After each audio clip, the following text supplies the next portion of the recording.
താൽക്കാലിക VC നിയമനത്തിൽ ഇപ്പോൾ പ്രധാനപ്പെട്ട ഉത്തരവ് ഉണ്ടായിരിക്കുകയാണ്. അതായത് KTU ഡിജിറ്റൽ സർവകലാശാലകളിലെ VC നിയമനം നിയമവിരുദ്ധം എന്ന് പറയുന്നു. മോഹനൻ കുന്നുമ്മലിനും സിസ തോമസിനും ഒക്കെ വലിയ രീതിയിൽ തിരിച്ചടി ഉണ്ടാകുന്ന സാഹചര്യത്തിലേക്കാണ് പോകുന്നത്. സർക്കാർ പറയുന്ന പട്ടികയിലുള്ള ആളുകളെ വേണം വെക്കാൻ എന്നുള്ളതാണ് പറയുന്നത്. ഇപ്പോൾ ഗവർണർക്ക് വലിയ രീതിയിൽ തിരിച്ചടി ഉണ്ടാകുന്നു. ഒപ്പം നമുക്കറിയാം, മുൻ ഗവർണർ ആരിഫ് മുഹമ്മദ് ഖാനാണ് ഈ നിയമനങ്ങൾ നടത്തിയിട്ടുള്ളത്. വലിയ വിവാദം അന്നത്തെ കാലത്ത് ഉണ്ടായിട്ടുള്ളതാണ്. എന്തായാലും അദ്ദേഹത്തിന്, ഗവർണർ ആരിഫ് മുഹമ്മദ് ഖാന് പോലും ഇപ്പോൾ തിരിച്ചടി ഉണ്ടാകുന്ന രീതിയിലേക്ക് കാര്യങ്ങൾ പോകുന്നു. അന്ന് സർക്കാരുമായി വലിയ രീതിയിൽ പോർമുഖം തുറക്കുന്ന ഒരു സാഹചര്യത്തിലേക്ക് കാര്യങ്ങൾ പോയിട്ടുണ്ടായിരുന്നു. എന്തായാലും ഇപ്പോൾ ഹൈക്കോടതിയുടെ ഭാഗത്ത് നിന്നും വലിയ രീതിയിൽ ഇതിൽ ഇടപെടൽ ഉണ്ടായിരിക്കുകയാണ്. സിംഗിൾ ബെഞ്ചിൻ്റെതാണ് ഉത്തരവ്. Division bench ശരിവെച്ചിരിക്കുന്നു. സിംഗിൾ ബെഞ്ചിന്റെ ഉത്തരവ് ഡിവിഷൻ ബെഞ്ച് ശരിവെക്കുകയാണ്. ചാൻസലറുടെ അപ്പീൽ തള്ളിയിരിക്കുന്നു എന്നുള്ളതാണ്. ഇപ്പോൾ സാലി മുഹമ്മദ് ചേരുന്നുണ്ട് വാർത്തയുടെ വിശദാംശങ്ങൾ നൽകുന്നതിനായി. സാലി, നമുക്കറിയാം, കഴിഞ്ഞ മുൻ ഗവർണർ, അതായത് ആരിഫ് മുഹമ്മദ് ഖാന്റെ കാലത്താണ് ഈ മോഹനൻ കുന്നുമ്മലിനെയും ഒക്കെ നിയമിച്ചുകൊണ്ട് വരുന്നത്. എന്തായാലും സർക്കാരുമായി വലിയ രീതിയിൽ പോർമുഖം തുറന്നുകൊണ്ട് സർക്കാരിന്റെ പട്ടികയിലുള്ള ആളുകളെ ഒക്കെ തഴഞ്ഞുകൊണ്ടായിരുന്നു ഇത്തരത്തിലൊരു നിയമനം നടത്തിയിട്ടുണ്ടായിരുന്നത്. തങ്ങളുടെ അനുകൂലികൾക്ക് നിയമനം നടത്തിയിട്ടുണ്ടായിരുന്നത്. എന്തായാലും ഇപ്പോൾ വലിയ രീതിയിൽ ഇതിൽ ഒരു തിരിച്ചടി ഉണ്ടായിരിക്കുന്നു എന്നുള്ളതാണ്. അതിനിടയ്ക്ക് രാജേന്ദ്ര ആർലേക്കർ വരുന്നു. അദ്ദേഹവും VC-മാരെ ഉപയോഗിച്ചുകൊണ്ട് RSS വൽക്കരണം നടത്താൻ ശ്രമിക്കുന്നതിനിടയിലാണ് ഇപ്പോൾ ഹൈക്കോടതിയുടെ ഒരു നിർണായക നീക്കം ഉണ്ടായിരിക്കുന്നത്. സാലി, അതിന്റെ സംഭവം ഇങ്ങനെയാണ്. ഡിജിറ്റൽ സാങ്കേതിക സർവകലാശാലകളിലെ താൽക്കാലിക VC-മാരായി ഗവർണർ ആയിരുന്ന ആരിഫ് മുഹമ്മദ് ഖാൻ ചാൻസലർ എന്ന പദവി ഉപയോഗിച്ച് രണ്ടുപേരെ നിയമിക്കുന്നു. അത് ഡോക്ടർ K ശിവപ്രസാദും സിസ തോമസും.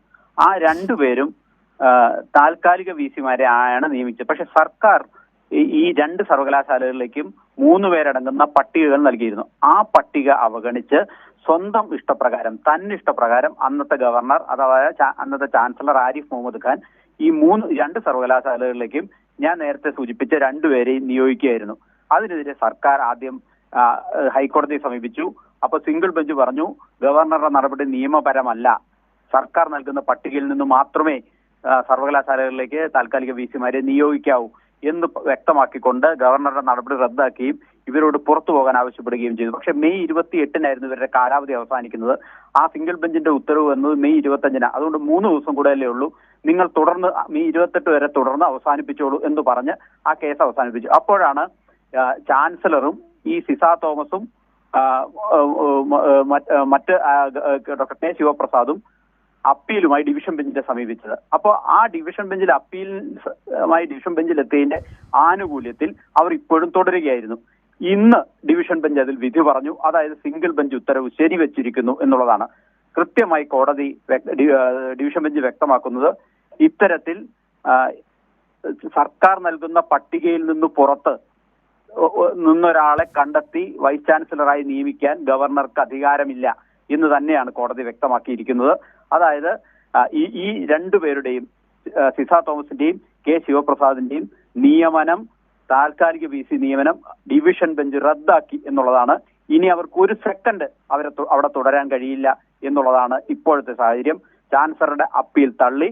ഗവർണർക്ക് തന്നിഷ്ടപ്രകാരം VC-മാരെ നിയമിക്കാനാവില്ല എന്നാണ് കോടതി അസന്നിഗ്ധമായി വ്യക്തമാക്കിയിരിക്കുന്നത്. ഏറ്റവും ചരിത്രപരമായ ഒരു വിധി തന്നെയാണ് ഇതെന്ന കാര്യത്തിൽ തർക്കമില്ല. കാരണം സിംഗിൾ ബെഞ്ച് ഇതേ ഉത്തരവ് പറഞ്ഞിരുന്നതാണ്. ആ ഉത്തരവ് ശരിയല്ല. സിംഗിൾ ബെഞ്ചിന്റെ ഉത്തരവ് നിയമങ്ങൾ പരിശോധിക്കാതെയും നിയമപരവും അല്ല എന്ന് ആരോപിച്ചുകൊണ്ടാണ് ചാൻസലർ, അതായത് ഗവർണറും ഈ രണ്ടുപേരും, സിസ തോമസും K ശിവപ്രസാദും, ഹൈക്കോടതി ഡിവിഷൻ ബെഞ്ചിനെ സമീപിച്ചിരുന്നത്. ഡിവിഷൻ ബെഞ്ച് ഇപ്പോൾ ഉത്തരവ് പുറപ്പെടുവിച്ചിരിക്കുന്നു. ജസ്റ്റിസ് അനിൽ K നരേന്ദ്രൻ അധ്യക്ഷനായ ഡിവിഷൻ ബെഞ്ച് ഉത്തരവ് പുറപ്പെടുവിച്ചിരിക്കുന്നു.